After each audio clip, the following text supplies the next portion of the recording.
menit kami persilakan. Baik, terima kasih banyak Pak Yai. Bismillahirrahmanirrahim. Assalamualaikum warahmatullahi wabarakatuh. Alhamdulillahirabbil alamin. Allahumma shalli ala Muhammad wa ala ali Muhammad.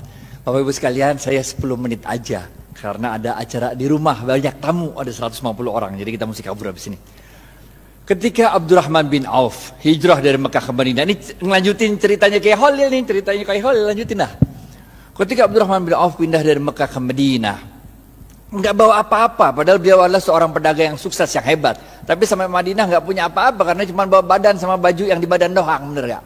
Oleh Rasulullah SAW, Abdurrahman bin Auf dipersaudarakan dengan seorang dari kaum Ansar, yaitu Sa'ad bin Rabi. Apa kata Sa'ad bin Rabi kepada Abdurrahman bin Auf? Sa'ad bin Rabi mengatakan, ya Abdurrahman, ini saya punya harta, kita bagi dua dah. Ini ada rumah, bagi dua, satu buat saya, satu buat ente. Ini ada kendaraan, bagi dua, semua bagi dua. Bahkan waktu itu Sa'ad bin Rabi mengatakan, saya punya istri dua. Pilih yang mana dah? Ente boleh buat ente satu, benar gak? Jadi tingkat imannya Sa'ad bin Rabi model begitu. Dan tingkat imannya Abdurrahman bin Auf bukan kayak kita. Kalau kita dibilang begitu, kita bilang apa tuh? Alhamdulillah wa syukurillah, ente emang baik banget Sa'ad, benar gak? Tapi Abdurrahman bin Auf begitu itu mengatakan, ada yang tahu jawabannya? Gocap kalau bisa nih, angkat tangan, gocap kalau bisa.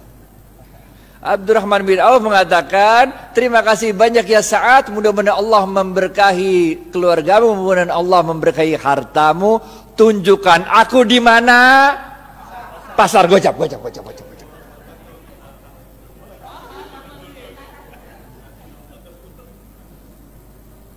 Tunjukkan aku di mana pasar, men. Bener gak? Harta mah insya Allah der, Allah yang ngatur rezeki. Yang penting lu usaha, bener gak? Yang penting usaha. Udah, tunjukin pasar sama Sa'ad, jalan berdua ada tuh. Ngelengkapin kisahnya Kiai Fikri Bareno juga nih. Jalan. Sa'ad nanya, si Abdurrahman bin Auf nanya sama Sa'ad, ini pasarnya siapa ini Ad katanya? Orang Yahudi katanya. Di depan pasarnya ada tanah kosong. Ditanya lagi, Ad, ini tanah kosong punya siapa Ad katanya?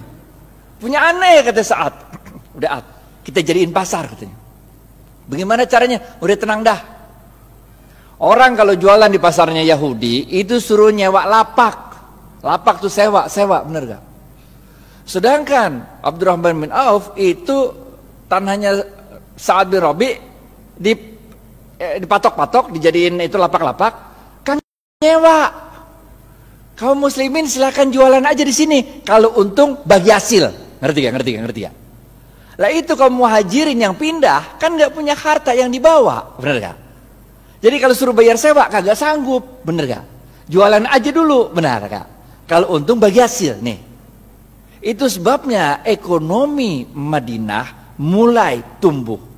Seorang sahabat waktu itu datang kepada Rasulullah SAW, ya Rasulullah, kami ini dagang untungnya kecil, sedangkan orang-orang Yahudi dagang untungnya besar, sama-sama di Madinah nih. Nabi kaget, kok bisa begitu? Barangnya sama katanya. Kok bisa orang Yahudi untungnya gede, kalian untungnya kecil? Para sahabat menjawab, kami kalau dagang ngikutin caramu berdagang ya Rasul. Rasul tambah kaget lagi lah. Bagaimana caranya? Kami kalau dagang jujur. Kalau orang mau beli 1 kilo, saya nggak ngurangin timbangan, tetap 1 kilo. Kalau mau beli 1 meter, tetap 1 meter, nggak ngurangin ukuran. Sedangkan orang Yahudi kalau dagang curang, ngurangin timbangan, ngurangin ukuran. Makanya labanya untungnya gede, sedangkan kami untungnya kecil. Udah jujur belum tuh? Udah jujur kan? Apa kata Rasul? Cara kalian berdagang salah. Maukah aku beritahu bagaimana cara berdagang yang benar? Rasulullah SAW mengatakan, kalau ada orang mau beli, ente jangan kurangin, ente lebihin. Ngerti gak? Di zaman saya kecil tuh, kalau orang jual kacang tuh, habis di sendok 2 biji, ditambahin dikit, biar anget. Ngerti gak? Kalau jual duku tuh, habis ditimbang, tambahin dikit, biar anget. Bener gak? Jual daging, potong tuh, habis itu tambahin dikit, biar anget. Tahu gak? Apa yang kejadian? Orang-orang yang biasa belanja di pasar Madinah, orang Yahudi, sekarang pindah ke tempatnya orang Muslim. Karena pertama, orang ngomong dari mulut ke mulut. Kalau belanja di pasarnya orang Islam aja enak, 1 kilonya berat. Kalau tempat orang Yahudi 1 kilo enakan pasar orang Islam, kalau 1 kilonya Banyak kalau tempat orang Yahudi 1 kilonya dikit. Ini rahasia yang pertama. Rahasia yang kedua, tiap kali dia jualan kan berarti dia sodakoh. Ngelebihin, bener gak? Kalau sodakoh ente ngundang barokahnya Allah. Paham gak? Jadi Bapak Ibu sekalian, ini kita tarik 2 pelajaran penting. Yang pertama, kalau bisnis jangan curang. Ngapain bisnis curang? Bener gak? Kita orang Islam men, kalau ente orang Islam sholat tapi bisnis curang, enggak oke. Yang pertama nih, bisnis jangan curang, jangan ngurangin timbangan, jangan ngurangin hak pembeli. Yang kedua apa? Yang kedua, kalau bisnis itu banyakin sodakoh, ngejar barokah. Makanya kita diajarkan oleh Rasulullah SAW sebuah doa yang sangat ada yang tahu doanya? Doa mau makan, doa mau makan, doa mau makan, doa mau makan, doa mau makan. Woi, gocap, woi. Ya, Bu. Allahumma barik lana. Gocap. Makanya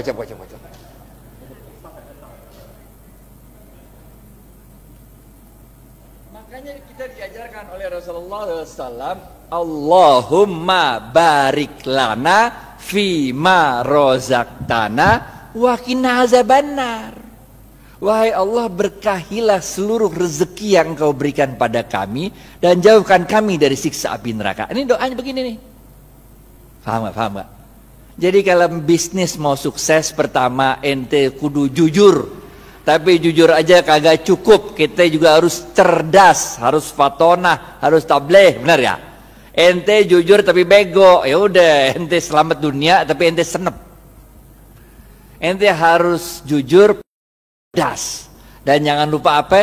Cari barokahnya Allah. Karena Rasulullah SAW mengatakan dalam sebuah hadis, bapak-bapak nggak ada yang nunjuk nih, gocap. Khairun nas anfa'uhum, gocap. Ini dari Ustadz nih, halal atau ibah nih.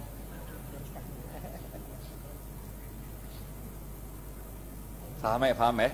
Yang pertama nih, kudu jujur, sidik amanah, sidik jujur kepada Allah. Kalau Allah bilang haram, tinggalin aja dah.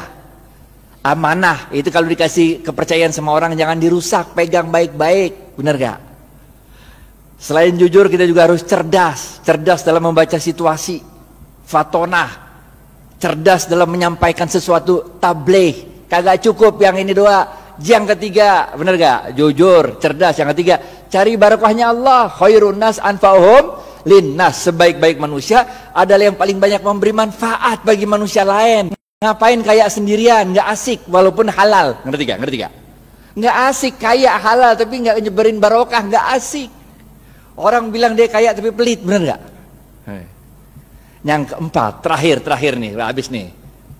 Oke, yang terakhir, keempat. Jangan lupa Rasulullah SAW bersabda, man lam yashkurin nas. Susah ya? Pilihan berganda. A, man lam yashkurin nas lam yashkurillah. B, man lam. A atau B? A.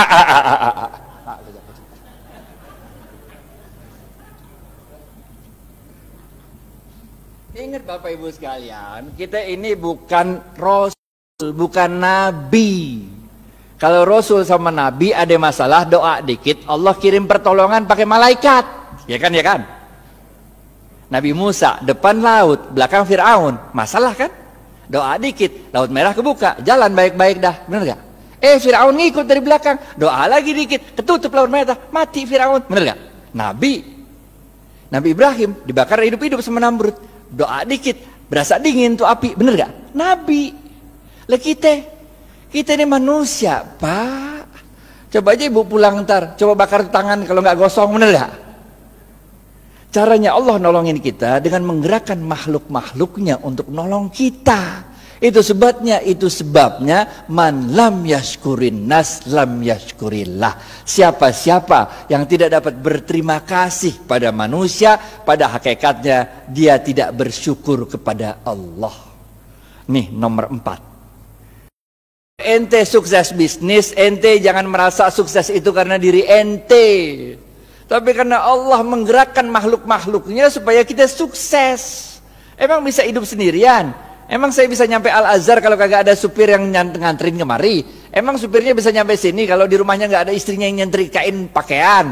Emang mobil bisa jalan sendiri kalau nggak ada yang jual bensin? Bener gak? Man lam yashkurin nas lam yashkurillah. Kesimpulan, habis waktunya nih. Yang pertama, oke? Jangan lupa jujur. Jujur penting. Ada 2 jenis jujur. Kepada Allah namanya siddiq, kepada manusia namanya amanah. 2, cerdas. Ada 2 jenis cerdas. Yang pertama fatonah, faham memahami situasi. Yang kedua tabligh, pandai untuk meyakinkan orang lain. Yang ketiga apa? Khairun nas anfa'uhum linnas. Bisnis itu jangan cuma mau cari untung, tapi bisnis itu harus memberikan manfaat banyak-banyaknya orang. Bener gak? Yang keempat, jangan kita yang merasa bangga kesuksesan bisnis itu karena kita doang. Kita harus terima kasih sama orang-orang lain. Karena man lam yashkurin nas lam yashkurillah. Siapa-siapa yang tidak dapat berterima kasih pada manusia, pada hakikatnya dia tidak dapat bersyukur kepada Allah. Maka dalam tempo yang singkat, dominasi ekonomi Yahudi di kota Madinah dapat dipatahkan oleh kaum muslimin. Bagaimana dengan kita di Indonesia? Nanti kita serahkan ke Khalil Ridwan untuk yang membahas. Pokoknya nggak usah nunggu kita sempurna dah. Yang bisa jalanin gitu aja dah. Karena kaidah fikihnya berbunyi ma la yudraku kulluhu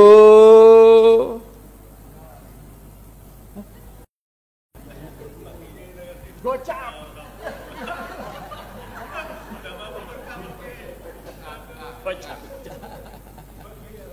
Ma la yudraku kulluhu la yudraku kulluh. Kalau engkau tidak dapat melakukan kebaikan itu 100%, jangan engkau tinggalkan kebaikan itu 100%. Jangan nunggu sempurna baru kita lakukan. Lakuin dulu, nggak usah nunggu tajwid, makhraj sama tahsinnya bener. Jangan nggak usah sholat aja sholat, bener gak?